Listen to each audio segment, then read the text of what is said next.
જય શ્રી કૃષ્ણ મિત્રો, આપ જોઈ રહ્યા છો યુટ્યુબ. આપ સૌનું મારી યુટ્યુબ ચેનલમાં સ્વાગત છે. મિત્રો, આજે આ વિડીયોમાં આપણે જાણવાના છીએ નવરાત્રિનો 8મો દિવસ, 8મી તિથિ, 8મું નવરાત્રિ, 8મા દુર્ગા મહાગૌરી પૂજા આરાધના. જે પૂજાનું ફળ સર્વે પાપ, સંતાન, દૈત્ય દુઃખ દૂર કરવા માટે, અક્ષય પુણ્ય પ્રાપ્ત કરવા માટે મહાગૌરી પૂજા આરાધના ઉપાસના થાય છે. આજે આ વિડીયોમાં સાંભળીશું મહાગૌરી કથા, મંત્ર તથા માની આરતી, પૂજા ફળ. જો આપને આ વિડીયો પસંદ આવે તો લાઈક કરજો, શેર કરજો, કમેન્ટ કરજો.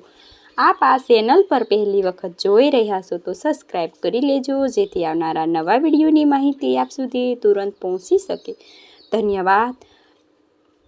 મિત્રો, દુર્ગાની 8મી શક્તિ નામ છે મહાગૌરી.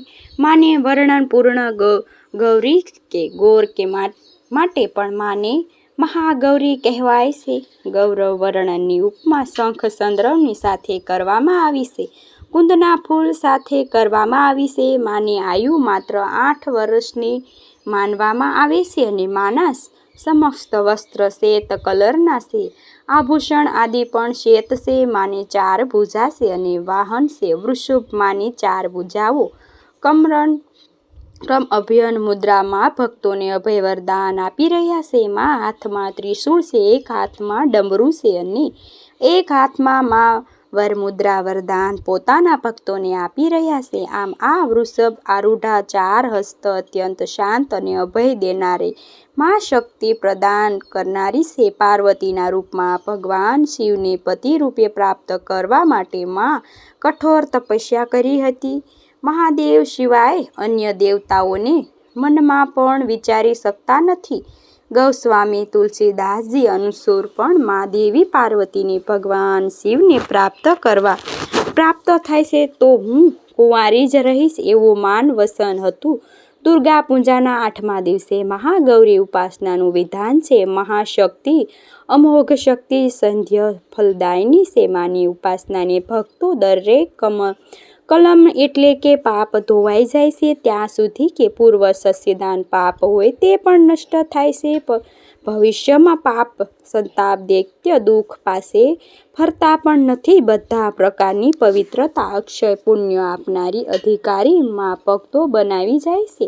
મા ગૌરીના ધ્યાન, સ્મરણ, પૂજા આરાધના ભક્તો સર્વસિદ્ધ કલ્યાણકારી સંબંધી કરે છે. ભક્તોનું કલ્યાણ અવશ્ય થાય છે.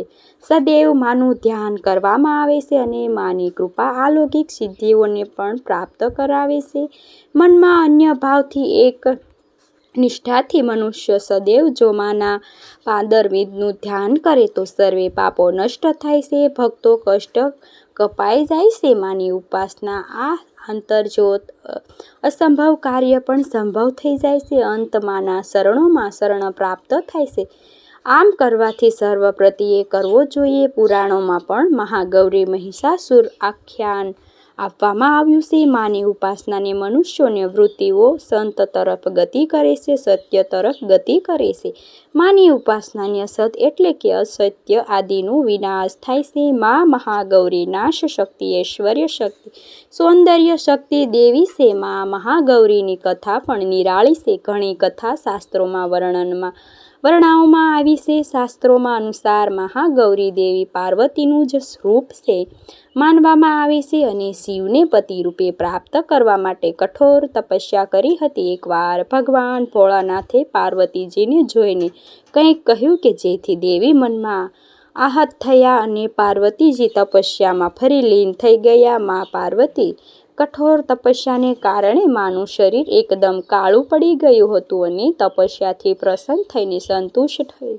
જ્યારે ભગવાન મહાદેવ દેવીને ગંગાજીના પવિત્ર જલથી મલ ધોયું, વિદ્યુત પ્રભા સમાન અત્યંત કાંતિમાન મા બની ગયા, ગૌરવ વર્ણન બની ગયા. ત્યારથી માનું નામ પડ્યું મહાગૌરી. પાર્વતીનો રંગ અત્યંત જપપૂર્ણ હતો. તેમની સટા ચાંદની જેવી શ્વેત વર્ણન હતી, વદલ હતી. ભગવાનને દેવી ઉમા પાર્વતી જોયા ત્યારે દેવી અત્યંત શ્વેત વર્ણ, શ્વેત વસ્ત્ર, શ્વેત આભૂષણ, પ્રસન્ન મન હતા. આ જોઈને પ્રભુએ તેમને ગૌરવર્ણ થવાનું વરદાન આપ્યું હતું. માટે પણ દેવી કહેવાય છે. મહાગૌરી બીજી કથા અનુસાર જ્યારે ભગવાન મહાદેવને પ્રાપ્ત કરવા માટે દેવી પાર્વતીએ કઠોર તપ કર્યું ત્યારે દેવીનો રંગ તપસ્યાને કારણે કાળો શ્યામ પડી ગયો હતો. જ્યારે દેવી તપસ્યામાંથી મહાદેવ પ્રસન્ન થયા ત્યારે ગંગા જળથી મહાદેવીને અભિષેક કરવામાં આવ્યો. અભિષેકના કારણે દેવીનું શરીર હતું તે અત્યંત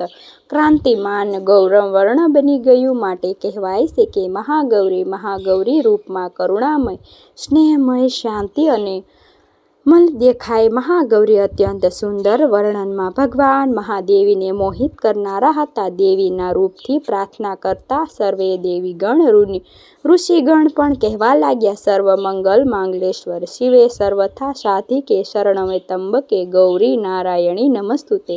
નારાયણી નમસ્તુતે. આ રીતે સર્વે દેવી દેવતાઓ ઋષિગણો પ્રાર્થના કરવા લાગ્યા. મહાગૌરી જેના સંબંધમાં એક અન્ય કથા પણ પ્રચલિત છે. એક કથા અનુસાર એક સિંહ ઘણા સમયથી ભૂખ્યો હતો. તે ભોજનની તલાશમાં ત્યારે પહોંચ્યો જ્યાં દેવી ઉમા તપસ્યા કરતા હતા.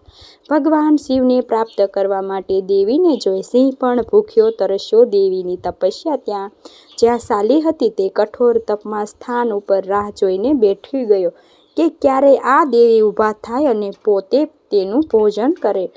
આ જ ઇંતજારમાં ઘણો સમય પસાર થયો. સિંહ પણ એટલો કમજોર થઈ ગયો કે તે જગ્યાએથી ઊભો પણ થઈ શકતો ન હતો. દેવી જ્યારે તપમાંથી ઊભા થયા ત્યારે સિંહની દશા જોઈને દેવીને ઘણી દયા આવી. ત્યારે માએ વિચાર્યું કે આ સિંહ પણ મારી જેમ તપસ્યા જ કરે છે કે સિંહને માએ પોતાનું વાહન બનાવ્યું અને શક્તિ આપી. ત્યારથી દેવી મહાગૌરી વાહન નંદી પણ, બેલ પણ છે, બળદ પણ છે અને સિંહ પણ છે. આમ મહાગૌરીનું વાહન સિંહ અને બળદ બે કહેવાય છે. આવી રીતે શાસ્ત્રોમાં જુદી જુદી 3 કથા કહેવામાં આવી છે. અષ્ટમીના દિવસે મહાગૌરી પૂજા આરાધના કરવા માટે સૌ પ્રથમ વહેલા ઉઠી સ્નાન આદિ પરવારીને આપણા ઘર મંદિર પાસે બાજોટ પાથરવો, જેની ઉપર લાલ વસ્ત્ર પાથરી જેની ઉપર મા કુળદેવી કે મહાગૌરીનો ફોટો કે મૂર્તિ બિરાજમાન કરી તથા માને સુંદરી શ્રીફળ ભેટ આપવા. આ દિવસે સુહાગન મહિલાઓ જો માને શૃંગાર જે વસ્તુ સાડી, સુંદરી, શ્રીફળ તથા શૃંગારનો સામાન, બંગડી, સાંદલા, પેકેટ, લિપસ્ટિક, કાજલ, મહેંદી આદિ માને ભેટ આપે તો મા પ્રસન્ન થાય છે અને અખંડ સૌભાગ્યના આશીર્વાદ આપે છે. માની કૃપા પ્રાપ્ત થાય છે. માને ભેટ અપાય છે તથા આ દિવસે મંદિરોમાં પણ યજ્ઞ થાય છે. યજ્ઞમાં પણ શ્રીફળ અને સુંદડી હોમાય છે. ઘરમાં એક શ્રીફળ અને સુંદડી લઈને જો યજ્ઞમાં હોમવામાં આવે તો પણ દેવી માની કૃપા રહે છે, ઘરની રક્ષા થાય છે એવું કહેવાય છે. આ ઉપરાંત અષ્ટમીના દિવસે નાની બાળાઓને કે 1 થી 10 વર્ષની અંદરની બાળાઓ છે તેને ગોળી કરીને ભોજન કરાવવાની. આથી ખીર, પૂરી, બટેટાનું શાક, ચણાનું શાક મોળું હોય એવું કે જે નાની બાળાઓ ખાઈ શકે તો પણ માતાજીની કૃપા ઉતરે છે. આ નાની બાળાઓને પણ પગ ધોઈ તેની પૂજા કરાય છે. અક્ષક દેવી માનો અવતાર મનાય છે તથા ભોજન કરાવીને આ નાની બાળાઓને કંઈક ભેટ આપવામાં આવે છે તો પણ માની કૃપા ઉતરે છે. કારણ કે મહાગૌરી નાના બાળકોમાં આજના દિવસે વિદ્યમાન રહે છે એવું કહેવાય છે. આ ઉપરાંત ઘરે ઘરે અષ્ટમી અથવા તો નવમી તિથિ નિવેદ પણ માતાને ધરાવાય છે.